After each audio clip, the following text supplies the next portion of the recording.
Yan, paano naman ang tuhod mo? Paano na lang? Sa tuhod lang. Ito lang yung problema eh. Hindi ako makaano eh. Malas naman, oh. Bayad. Paano na lang? Sige, pera, pre. Paano na lang yung bayad? Ya, ano oras ba alis ya?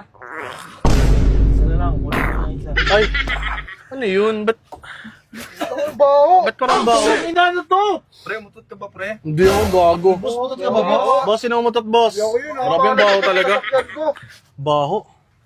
Ang baho, grabe ang baho talaga. Kuya, Baho. sino umutot? Kuya, ikaw ba yan? Ilag ka ng ilag, kuya, oh. Kuya, Baho talaga. ya, ikaw ba yung umutot ya? Ako. Baho, grabe ka Sorry. naman. Hindi ko na ano eh. Nakautot ako eh. Hindi ko maano. Sumabog yung feelings ko! Sorry guys! Yung baho, yung grabe naman na ba kinakain mo yung basura? Ang baho ng utot nyo, kita nyo umuulan, sarado yung bintana, utot kayo. Ang baboy nyo naman. Hindi mo naman mapipigilan yun eh. Sana yung pinigilan nyo muna. Hindi ko nga mapipigilan. Grabe ang baho ng utot mo. Grabe ang baho, tinan mo yun. Lalong lumalakas yung amoy. Baho! Yak! Ina mo, pandemonyo yung utot mo ya. Ano nyo na lang? Ang bababayin nyo ako, utot lang ako eh. Papabayin nyo ako. Lahat naman tayo umuutot eh. Eh ngayon lang na-tsempuhan eh.